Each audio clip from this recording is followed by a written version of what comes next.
Oh my god, look at me! Oh man. Oh that my looks God. forbidden too. I'm gonna go into saying. the forbidden forest. Like, this is, he's coming to get, he's Mr. Stew, your girl up in here. He's gonna come get her. Swiggity swooty. Swiggity swiggity swiggity swiggity. Wow, swiggity swiggity swiggity. Is that a new spell?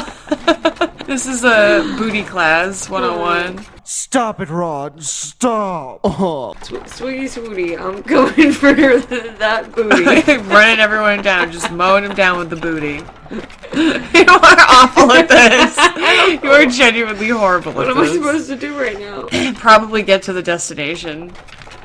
I can't wait for everybody who's listening and watching this video to be like, what the fuck is the person playing the game doing? Chapter 4. Author's note. I said stop flaming, okay? Ebony's name is Ebony, not Mary Sue, okay? Draco is so in love with her that he is acting different. They knew each other before, okay? What? I had to take a pause because I literally had to read over that sentence 3 times to understand what she had written. Because, look at that. They knew each other before, okay? This is I'm doing fake. everyone. I cannot tell if the person who wrote this was being serious or not. And I want everyone to know that I'm doing you a favor by not reading it the way it is written. Draco! I shouted. What the fuck do you think you were doing? Draco didn't answer, but he stopped the flying car and he walked out of it. I walked out of it too, curiously. What the fucking hell? I asked angrily. Ebony? He asked. What? I snapped. Oh, sorry. What? Draco leaned in extra close, and I looked into his gothic red eyes. He was wearing colored contacts, which revealed so much depressing sorrow and evilness, and then suddenly, I didn't feel mad anymore. And then, suddenly, Draco kissed me passionately. Draco climbed on top of me, and we started to make out keenly against a tree. He took off my top. I know. He took off my top, and I took off his clothes. I even took off my bra. Oh. Then, he put his thingy into my you-know-what, and we did it for the first time. That's illegal. I know. Oh, it wants me to passionately moan and scream. Oh, oh, oh, I screamed. I was beginning to get an orgasm. We started to kiss everywhere, and my pale body became all warm. And then, what the hell are you doing, you motherfuckers? It was Dumbledore. No, you have to give him a different voice than that. I don't know what voice to Okay, give no, it. I want to help. What voice should I give Dumbledore? Something like, what? Yeah, like you had a voice for him before. I was doing the puppet one earlier, and now I'm like drawing a total blank. Do you have a phone near you?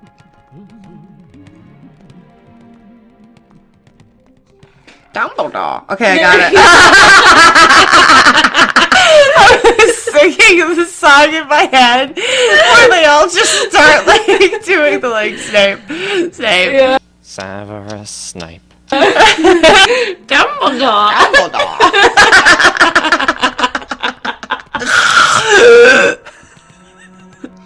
What the hell are you doing, you motherfuckers? It was Dumbledore. End of chapter. Oh my god. Chapter 5. Author's note. Stop flaming. If you flame, it means you're a prep or poser. The only reason Dumbledore swore is because he had a headache, okay? And on top of that, he was mad at them for having sex. P.S. I'm not updating until I get 5 good reviews. I mean, 10 out of 10 stars from me, man. Dumbledore made Draco and I follow him. He kept shouting at us angrily. You ludicrous fools, he shouted. I started to cry tears of blood down my pallid face. Draco comforted me. When we went back to the castle, Dumbledore took us to Professor Snape and Professor McGonagall, who were both looking very angry. They were having sexual intercourse in the Forbidden Forest, he yelled in a furious voice. Why did you do such a thing, you mediocre dunces? Asked Professor McGonagall. Why does she sound like she's like trying to be like sexy?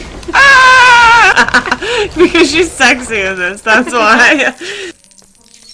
How dare you? Demanded Professor Snape. Can't do it. And then Draco shrieked, because I love her! Everyone was quiet.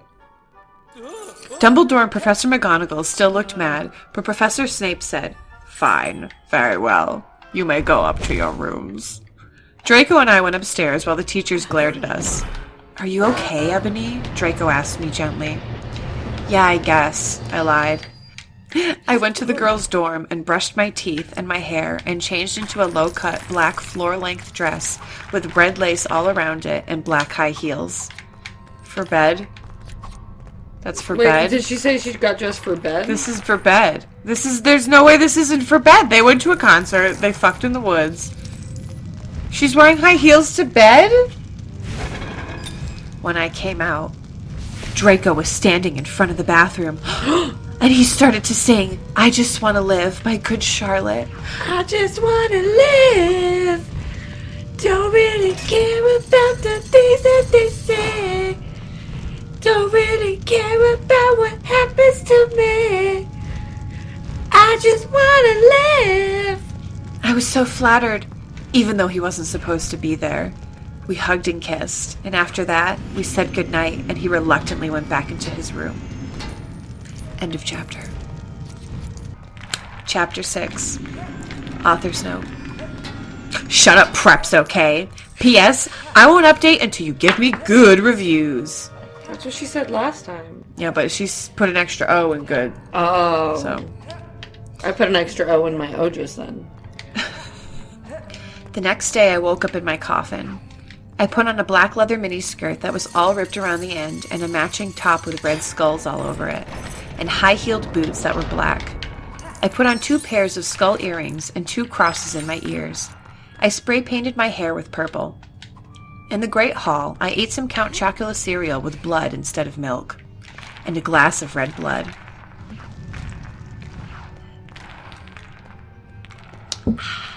Suddenly, someone bumped into me. All the blood spilled all over my top. I began to lick up my titties viciously. What? That's not what it says. I couldn't help it.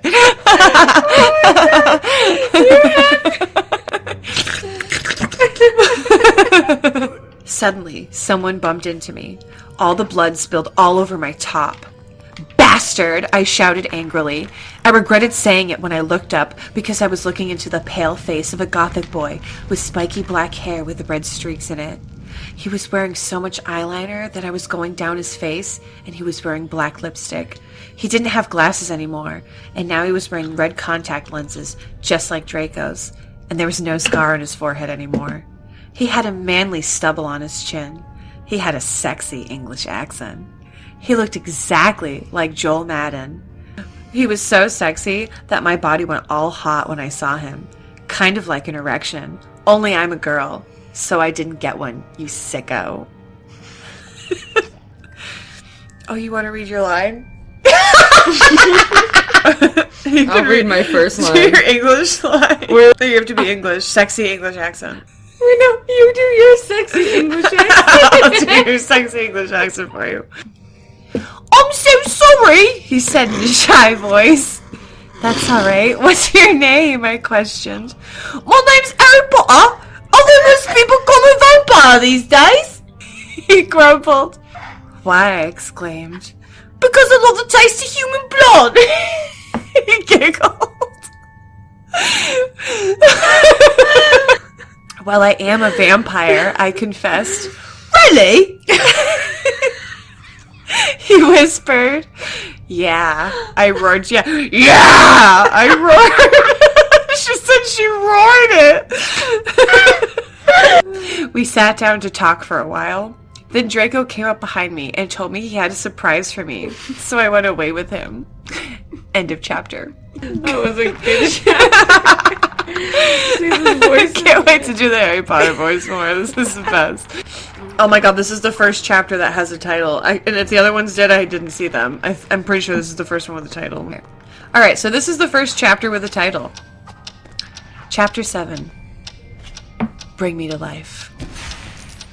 Author's note. Snipe, snipe, Severus Snape, snipe, snipe, Severus Snape, Dumbledore! Snape, Severus Snape, Dumbledore!